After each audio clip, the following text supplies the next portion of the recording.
by discussion. Thank you, Ava. Ellie, the floor is yours. All right. Well, thank you so much for it. It's a pleasure. In the old days, I used to be there in person. Uh, and it is such a lovely setting that I almost consider doing that. It's just that it takes me good 4 hours to get there, good 4 hours to get back. I thought I would mention, because I never think you and I had a chance to discuss this.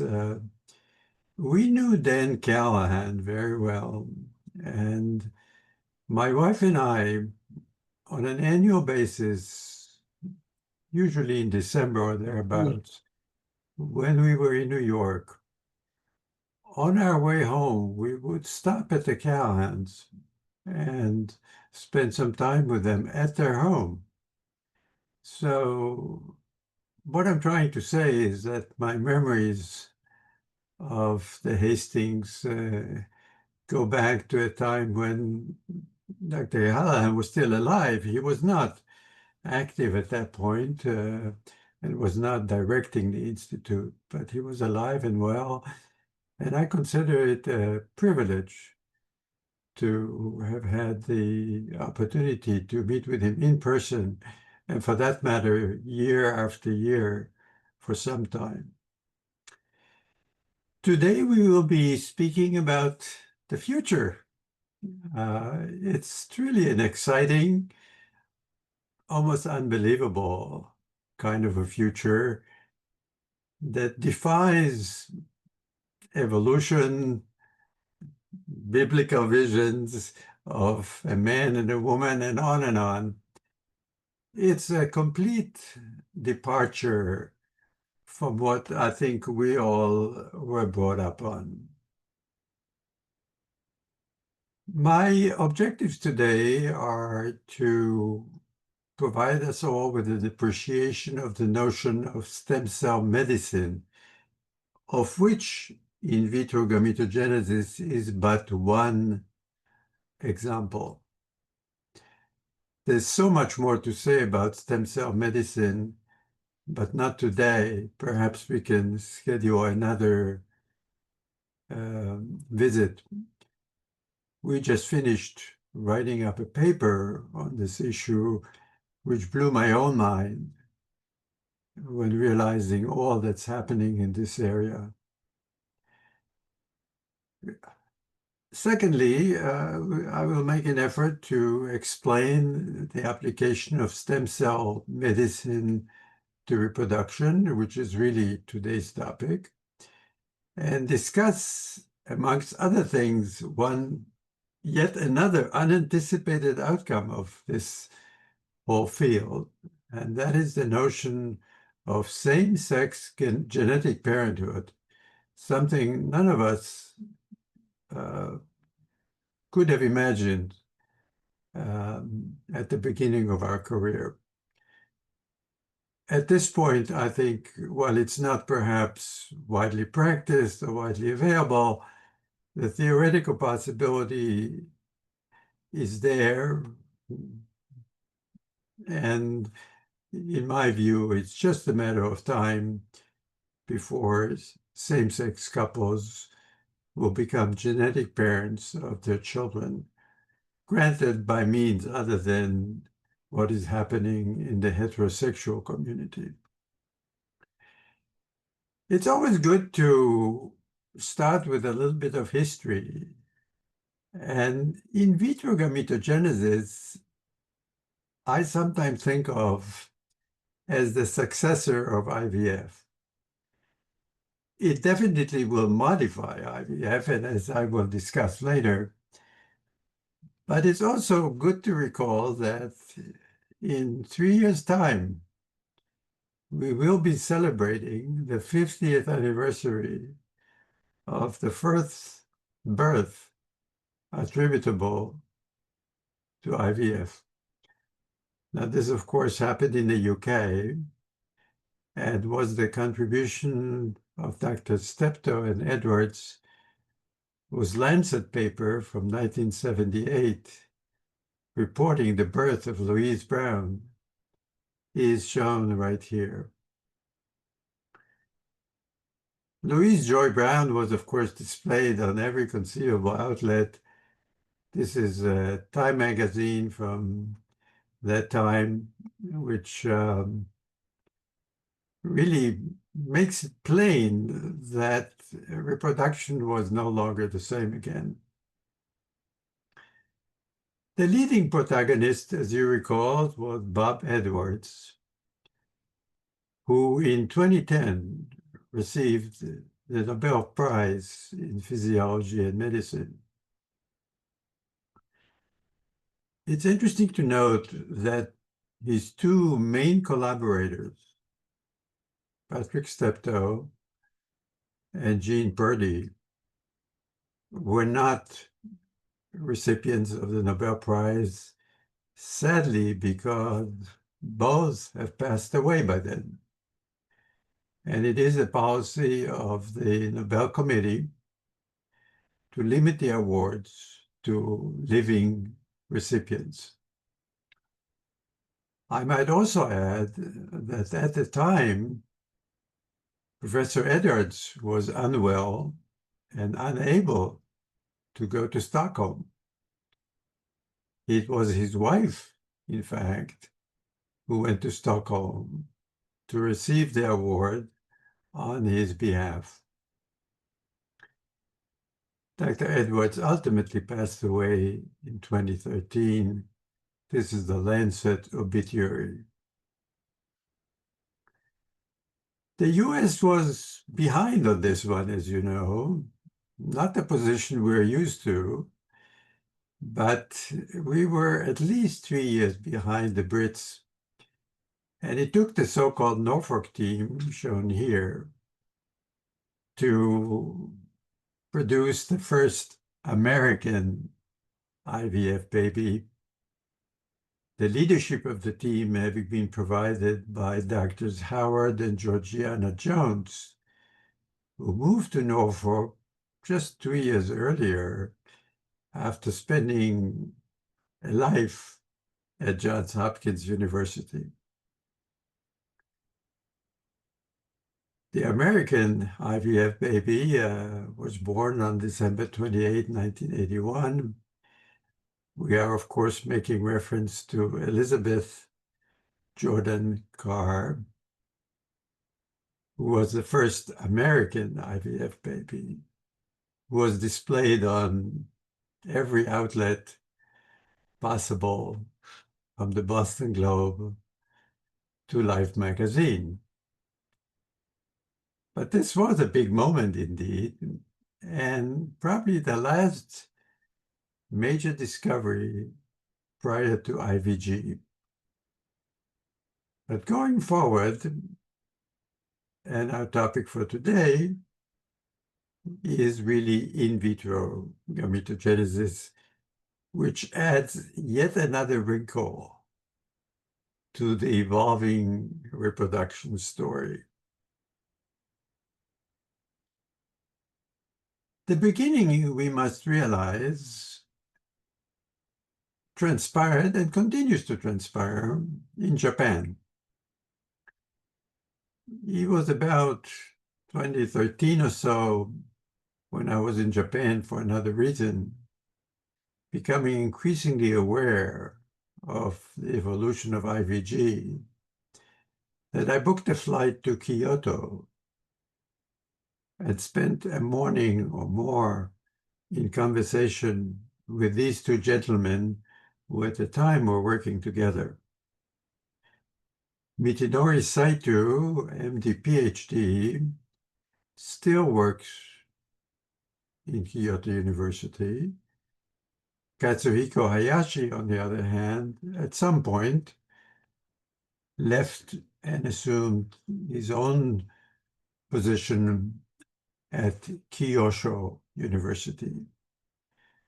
But much of what we know, if not everything we know, is really attributed to these two gentlemen.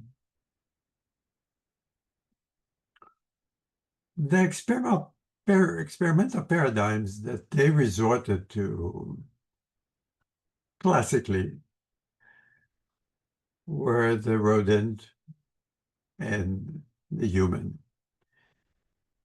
But I will say at the outset that the rodent really is where most of the advances were made. When efforts were made to apply this to the human, significant progress was made, but as we speak today, it's not ready for prime time. In other words, we have not yet reached the point where this technology can actually be successfully and safely applied to the human. But to me, that's just a matter of time. It's been fully validated in the rodent.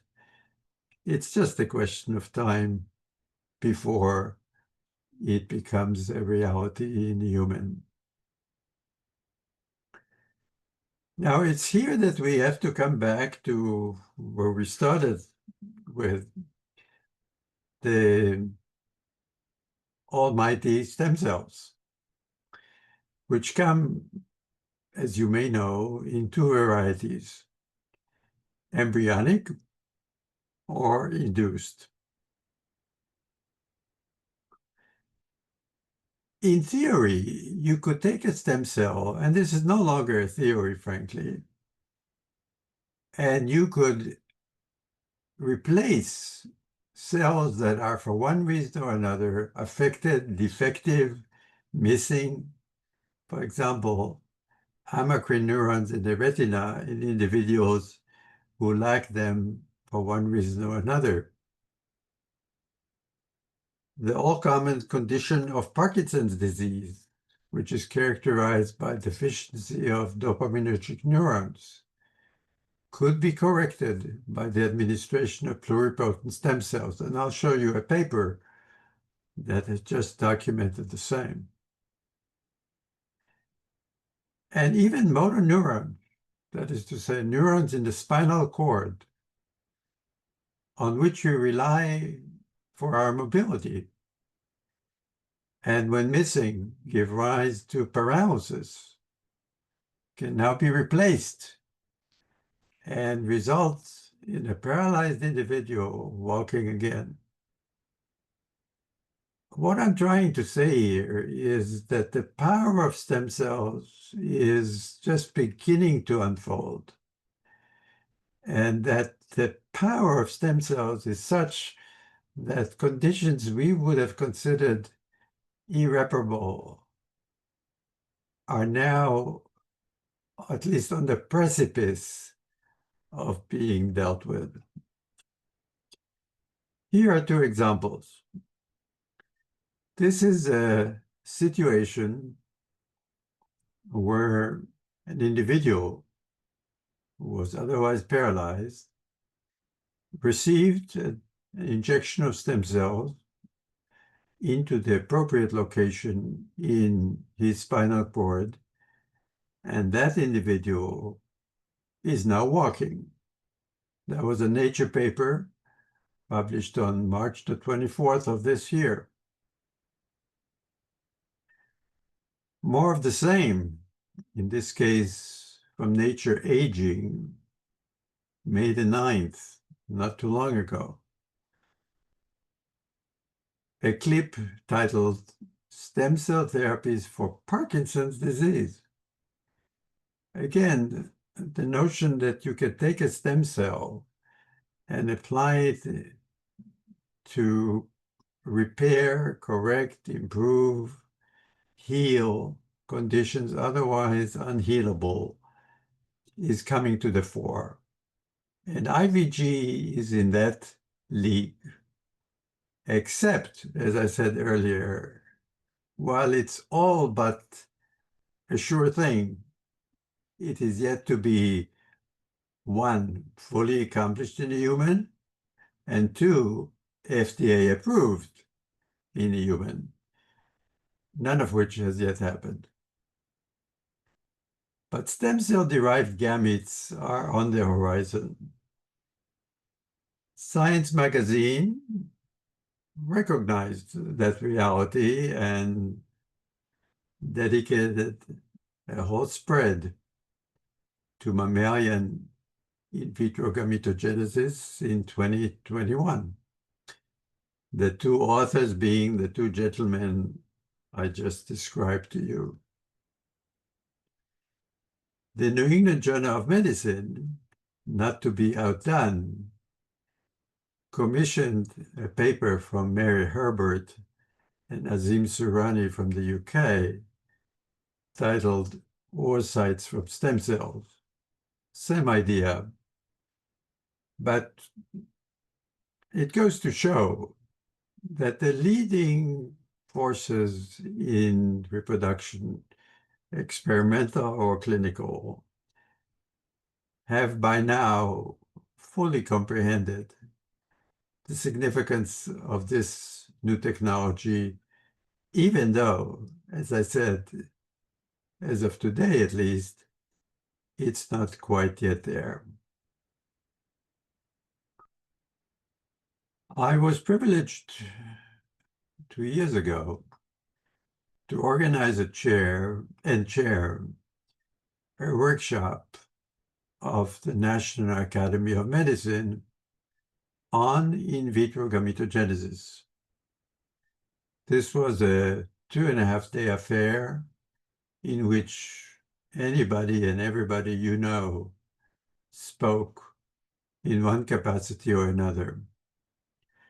The likelihood is that the consensus committee report will follow at some point. But this is how that particular workshop was advertised at the time. Finally, before launching into the gory details, I will note that your counterpart in the UK, the Nuffield Council on Bioethics, has definitely recognized, like you have, the notion of in vitro gametogenesis. And when you look at their annual agenda, which they issue, I think, every year, you can tell that at the top of their reproduction list are in vitro derived gametes. That gives you some sense of how they view this latest development. Yes, the Nuffield Council, as you well know, will deal with time limits on maintaining embryos in culture, will deal with womb replacements, will discuss preconception screening, will deal with whole genome sequencing, excuse me, of embryos and fetuses. We'll discuss genome editing of gametes and embryos, and we'll deal with egg freezing. But at the top of the list are in vitro derived gametes. I don't think we as a collective, we will have any trouble agreeing that in vitro gametogenesis is a disruptive technology. As I said, there is still a question mark as to its achievability in the human, although in my view, that's a formality. The timeline, though, is uncertain. It hasn't happened till now. How long will it take to make it happen? Remains to be seen, but it's better to be prepared for what's coming down the line. Now, to understand this phenomenon, we have to understand, and we said something about it already, pluripotent stem cell formation technologies, because to get through in vitro gametogenesis, you need to start with a stem cell. One way to create somatic stem cells dates back to 1958 and to the contribution of John Garden, who was at Oxford University at the time, who, using frogs, on the pages of Nature, reporting taking a nucleus of a somatic cell, injecting it into an enucleated oocyte, creating effectively a zygote, which developed into a blastocyst with an inner cell mass from which he extracted embryonic stem cells, and that's the term that stuck. In 2006, the induction technology was introduced by Shinya Yamanaka, MD, PhD, from Kyoto University, who on the pages of Cell described a technology that involved transfecting somatic cells with select transcription factors, and voila, ending up with induced pluripotent stem cells. So we have really two different ways to produce pluripotent stem cells, although practically speaking, this latter technology of Yamanaka is the one that is mostly used and is likely here to stay. Both gentlemen were the recipients of the Nobel Prize in Physiology and Medicine in 2012, and it is the basis of their work that in vitro gametogenesis rests. And so going back now to in vitro gametogenesis, we start with a somatic cell, say a skin cell.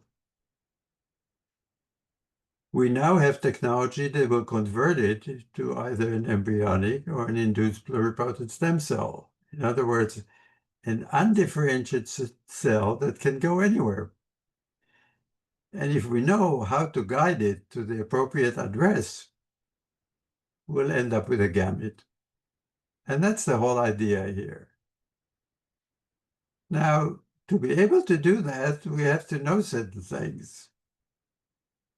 We have to know what cues have to be applied. We have to know by which sequence we have to apply them. We have to know the timing of the application of those cues. And we need to work within a niche. And the reason I say that is because, as you know, the oocyte in women is surrounded by granulosa cells.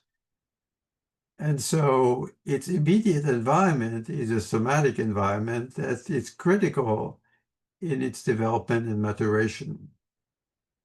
The same is true for men. Sperm are surrounded by Sertoli cells that are somatic cells that play a key role in the development and maturation of the sperm. And so when we talk about IVG, we have to remember the input of the surrounding somatic cells. The beginning, as you can imagine, was quite modest. Sometimes we make reference to a science paper in 2003, the senior author of which was Hans Scholler, who at the time was a postdoc at the University of Pennsylvania, but now is the director of the Max Planck Institute for Molecular Biomedicine in Germany. Ostensibly, they were the first to derive oocytes from mouse embryonic stem cells. A photograph of that particular oocyte is shown in the right lower hand corner of the slide.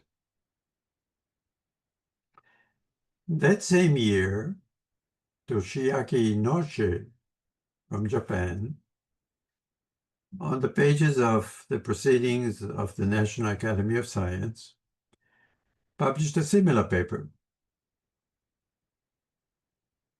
A year later, 2004, on the pages of Nature, George Daly, who is now the dean of Harvard Medical School, published a paper, Derivation of Embryonic Germ Cells, and male gametes from embryonic stem cell.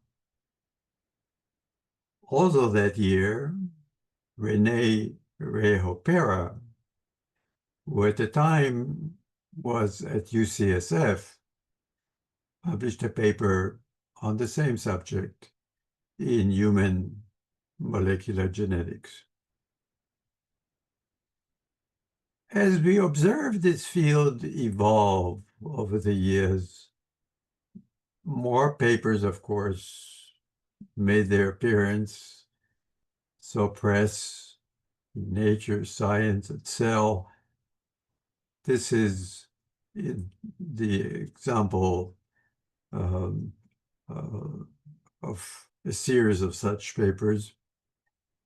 And on the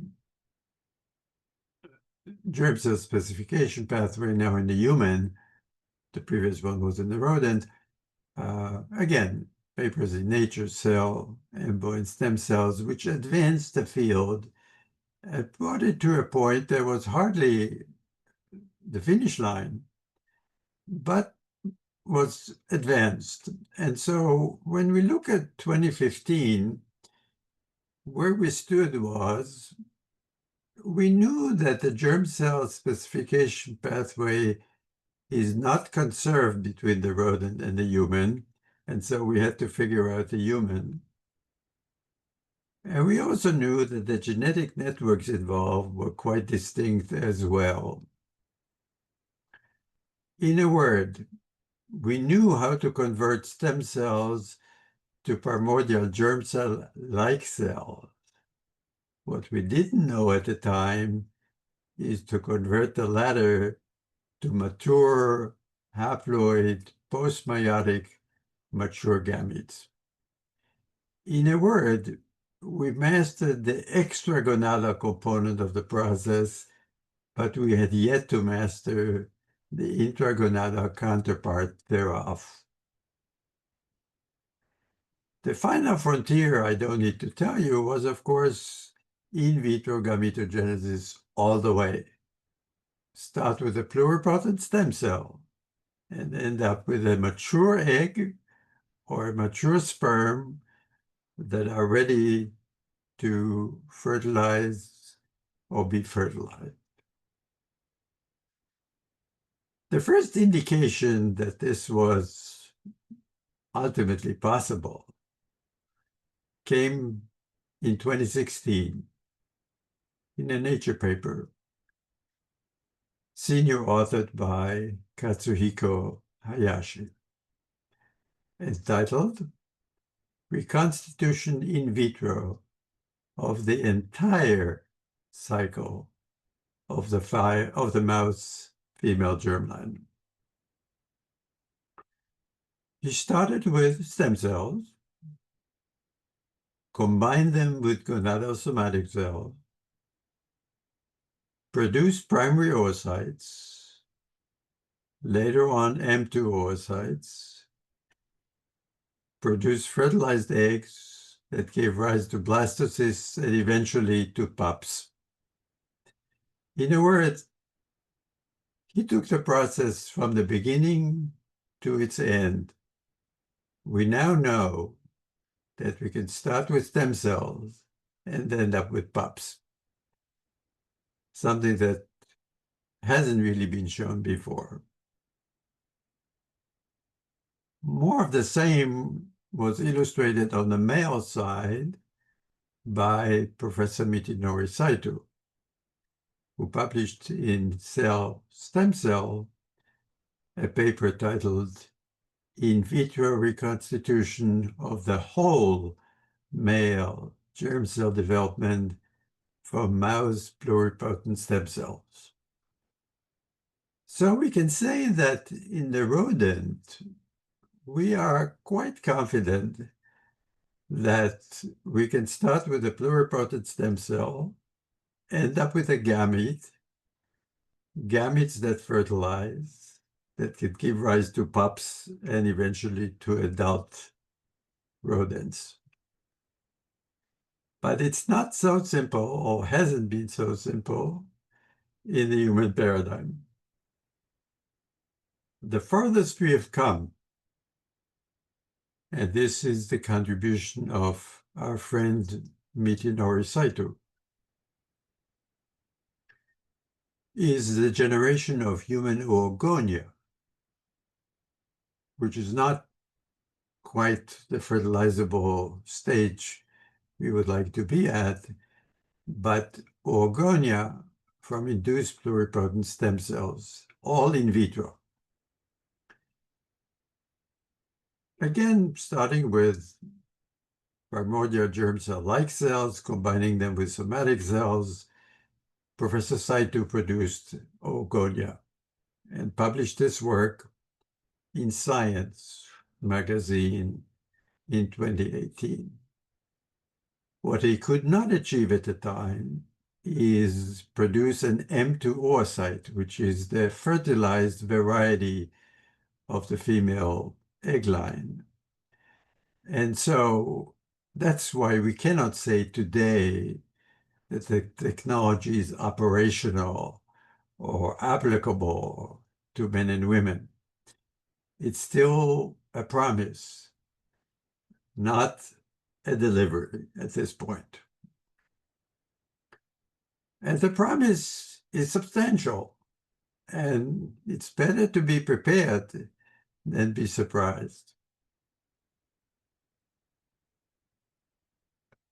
I think it's obvious to all of you that this technology will provide us with an in vitro produced, inexhaustible supply of germ cells.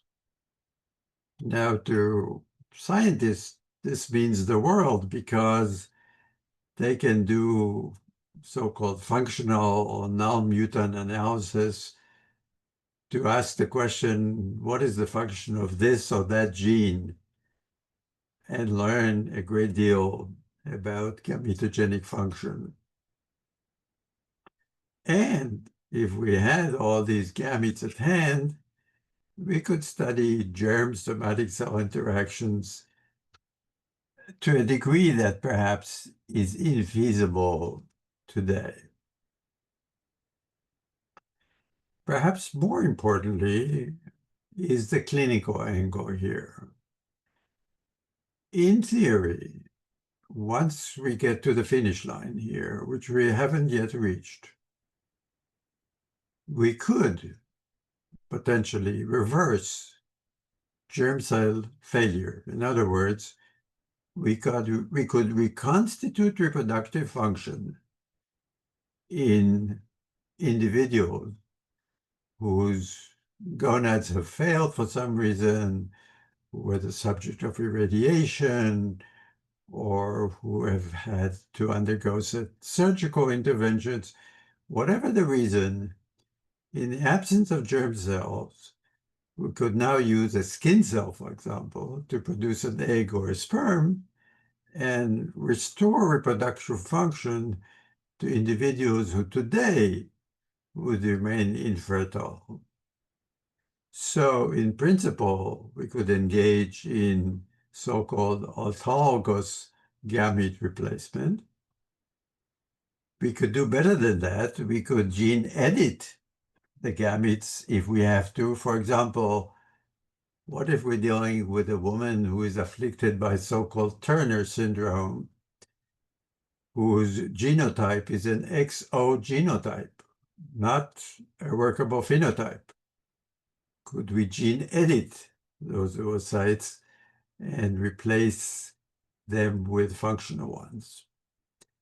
And this is also the juncture where we state that in vitro gametogenesis is going to give rise, and that's a separate lecture I give, to same-sex parenthood. We are going to be in a position, and it takes a little more discussion than that, but we are going to be in a position wherein two men or two women could in fact be the genetic parents of their children, courtesy of in vitro gametogenesis. Now, In the case of two women, of course, one of the women could carry the embryo to term. In the case of two men, they will, of course, require a female surrogate if they are actually going to fulfill their dream. But it is, in my mind, one of the most unexpected and stunning developments of IVG. It clearly was not intended by the so-called creator.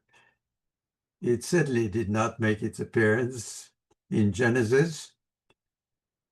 But today, or at least in the next 10 to 20 or so years, plus minus, I think the likelihood is that the small community, and it's a relatively small community in relative terms, of gay couples, they could potentially become the genetic parents of their children, something I could not have envisioned until not all that long ago.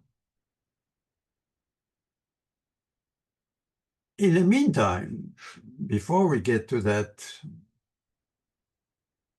exciting potential future, in vitro gametogenesis will modify in vitro fertilization. In a word, it will simplify it. It will make it easier on the women, and it will shorten the process, and it will simply not be the same IVF that I introduced you to at the beginning, the 50th anniversary of which we will be recognizing in 3 years. One thing that will change big time is that we will not need to treat women with gonadotropins. In other words, the hormone that stimulates the development of eggs in the ovaries. This could be accomplished in vitro. Right now, it takes 10 to 12 days or more to get to that point, after which a minor surgical procedure is used to retrieve those eggs. But if we can actually make those eggs in vitro, women will not need to undergo hormonal stimulation, and they will not need to undergo egg retrieval, which will save them what some would say a minor surgical procedure, but it's a painful intervention that requires anesthesia. We could also, in principle, do away with gamete donation, so-called egg banks and sperm banks that are mostly reserved to individuals who are compromised by age or by surgical intervention, maybe radiotherapy, chemotherapy, and the like. And what it will do, it will largely convert IVF, which now is a 14 to 18-day process that involves both in vivo and in vitro procedures. It will convert it primarily to a laboratory procedure. And as I said, it will spare women much of the agony they now have to go through to get to this promised land. Yes, you will still need to prepare the endometrium, and yes, you will still need to transfer the embryo, but compared to what IVF is today, this is a relatively minor component of the whole. In a word, IVF will be markedly simplified. Now, when something is simplified, you expect it will also be rendered more affordable. That's what I guess simple logic will dictate. Unfortunately, having observed some of this in the past, I cannot say that I'm convinced that that will actually happen. Something about the good US of A has always managed to jack up the prices, and whether or not IVF will in fact become affordable, which it is not today, is still a question, and it will only be resolved in real time once we get to that point. Now, none of this, as I hinted earlier, can or should proceed without some regulatory oversight. And in the US anyway, we are talking FDA jurisdiction. Maybe I should say we talked about FDA jurisdiction. And the entity within the FDA that would review in vitro gametogenesis is the so-called CBER, Center for Biologics Evaluation and Research, which until recently was headed by Peter Marks, MD, PhD, who, in the context of all that we are going through as a nation, has been summarily relieved of his position, and I'm not sure replaced at this point. In the lingo of CBER, IVG will be referred to as an HCT/P, which stands for human cells, tissues, and products. But assuming this process is still existing and is still underway, and IVG gets to that point in its evolution, we will in fact have an approved product. One final point I wanted to touch upon in these political times is that all of this, as we have mentioned, transpired in Japan. You have to ask yourself, why isn't the NIH funding this type of research in the US? And why isn't any US investigator involved in IVG? In the National Academy of Medicine workshop that I organized in 2023, US investigators spoke, but none of them was doing research in IVG. And none of them was definitely publicly funded by the NIH. Now, this is a problem that precedes IVG and goes back to 1996 to the so-called Dickey-Wicker Amendment, which to this day prohibits US publicly funded, that is to say NIH-funded, embryo research. And that's what we're doing here. Mr. Dickey passed away not too long ago. Mr. Wicker, who is a senator from Alabama, is still serving in the Senate. And the Dickey-Wicker Amendment is attached to the federal budget year in and year out. And so to this day, the NIH is not in a position to fund human embryo research by dint of this amendment. Ultimately, of course, if much of what we discussed are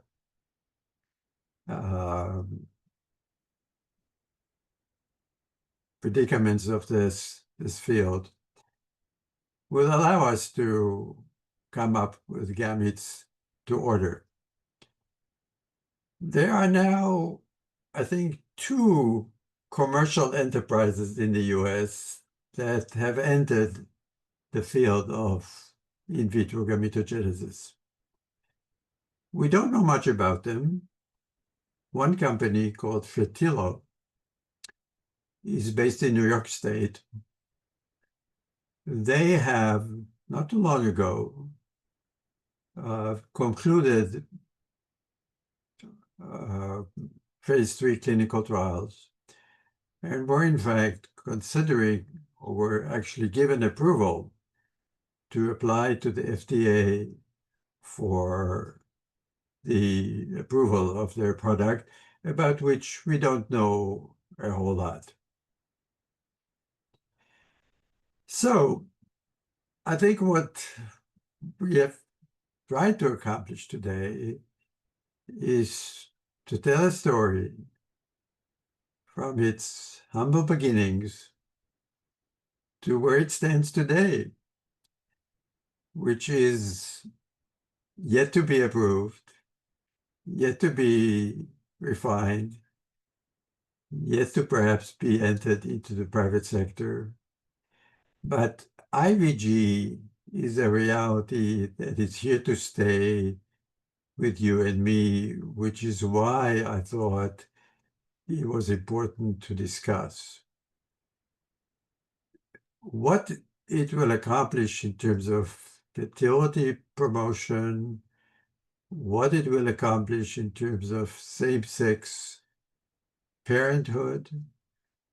These are all, in my mind, jarring, unanticipated, heavyweight developments that I'm still in awe of. We continue to follow this, and of course, like all of us, we are small peons in a major political process that is underway. But one fine day, I don't know when, but one fine day, if we're still around, I will be more than pleased to give you an update, which will hopefully will take us a notch further. In other words, will take us to the logical outcome of what IVG is all about. That is to say, the fertility potential of IVG that was not foreseen up until now, but thanks to Dr. Saito and his colleagues, is slowly but surely becoming a reality. I suspect if we are to meet in a year or two, there'll be more to say, but what you heard today is the latest published and known material. Something will break before too long, I'm quite certain, thanks to our Japanese colleagues, but I'm not aware of any news worthy of reporting, although we are in close touch with both Dr. Saito and his colleagues. And knowing what we know about their capabilities and about the strength of Kyoto University, which is sort of the Harvard of Japan, with several Nobel Prize winners, I somehow have little doubt but that we will be pleasantly surprised and impressed by what may be coming down the line. So thank you very much for this opportunity to speak with you long distance. Spare me the travel, but it's always a pleasure to visit with the Hastings Center and its personnel, which I always admired and will always continue to. So thank you very much for your attention. If there are any questions, I'll do my best to answer, although, as you can tell, there are quite a few imponderables. So with that, I will turn it back to Radit. Thank you, Ellie, for educating us and giving us a glimpse of the future. We do have a few minutes for questions or even comments, so the floor is open. Welcome, Alex. Oh, and a question. Go ahead. Uh, that was very interesting, Ellie. And one of the reasons why the in vitro gametogenesis is talked about is for women who haven't stored eggs before procedures, particularly radiation or chemotherapy, that might damage their eggs. Has there been any examination of whether this form of generating gametes would avoid the risk, that is to say, non ova would be in a position to be create as a source of the genetic material. Yes. I'm not being very clear about this. As the source of the genetic material would not be affected in the same way that the gametes are at risk of being affected. And I mean, obviously, some women who know that they have time before they engage in a treatment of cancer have eggs removed and frozen and so forth. But I'm wondering whether this is an alternative for them, or if the cells which would be used to create the eggs are equally at risk, and therefore that it's not an alternative for them. Thanks, Alex. It's good to see you. I take it you're back in New Hampshire. I'm which? Are you back in New Hampshire? I'm in, yes, I'm back in New Hampshire and doing my imitation of Moshe Dayan, the Moshe Mo, Dayan, okay. or the Dread Pirate Roberts, or whatever is your frame of reference for someone wearing an eye patch. I'm sure Radit appreciates the analogy as well. In any event, as I mentioned, it's the human dimension is still lagging here. And so what we say about the human, we're only saying so by extrapolation, because the data are not in. The experiments have not gotten that far. Oogonia are not M2 oocytes. And women today could not, should not count on this technology to protect them from future infertility. In a word, they would do far better pursuing some of the recipes you mentioned, meaning have some eggs retrieved before any radiation therapy or chemotherapy, so as to potentially enable future reproduction. But as I also said, knowing what I know about these Japanese investigators, and having met them in person, as I mentioned, I have very little doubt, but this story will reach its so-called final chapter within a reasonable period of time. They are doubtlessly working on getting there. Where they are exactly, I don't know. We only know when they publish. And we will have to wait and see when and if in vitro gametogenesis has reached that point where it can be clinically relevant and be used for the variety of indications we tried to touch upon today, one of which you, of course, just listed. So I wish we were in a position to foresee the future and make accurate time predictions. But as you well know, this is beyond our capabilities. And so we're going to have to wait and see. But is it inevitable? I would say yes. What time frame? I would say unknown. Thank you very much. I think we have time for one more question.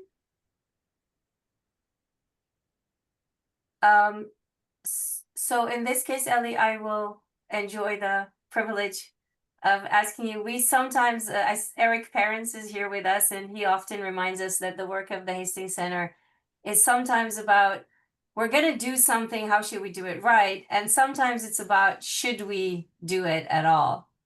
And it sounds like your framing is, we should do it. The question is how.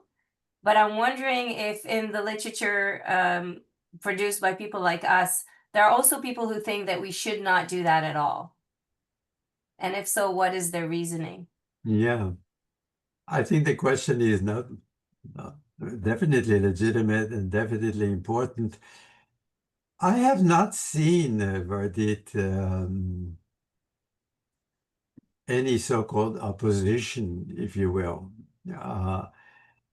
You could surmise some of that from the very fact that commercial interests have invested heavily in making this happen. They wouldn't do that in the land of good and plenty, absent conviction that rich returns are waiting. So I really don't have terrible doubts, never really had any real doubts here. Remember, of course, I'm biased. I'm a reproductive endocrinologist. My job is to help men and women achieve their dream of parenthood. And so I never really stopped and thought about that possibility, nor did seemingly the commercial sector.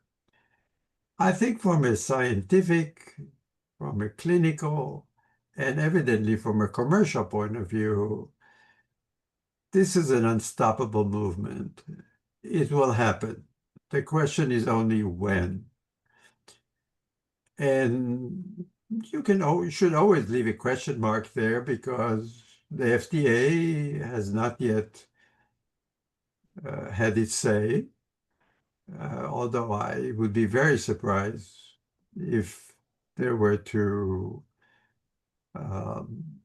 stop the process or refuse to approve any of these products. But at this point, caution is definitely appropriate.